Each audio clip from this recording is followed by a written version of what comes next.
guys, Candida here. Check out this green Gobbler Septic Saver. This is a 6-month supply in the bag. I know that when I moved into my house a few years ago, having a septic system was something I had to get used to. I was always forgetting to add something, so I would run to the store, grab a box of something to throw down the septic, and then some time would pass and I could not remember if I'd already done it. When did I do it last? Have I done it this month? I couldn't remember. So this is a 6-month supply, so it helps keep me on track.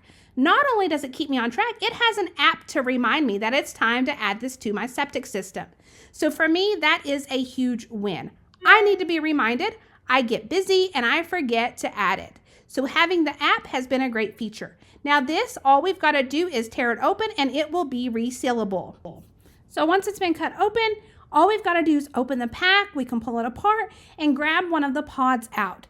So you can see here it's in a sealed pod and all we're going to have to do is drop it in the toilet.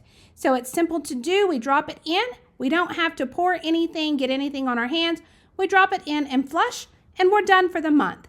So it is super simple to use. I love the fact that it's clean to use. I don't get anything on my hands and it has an app to remind me when it's due. So I hope you found this review helpful.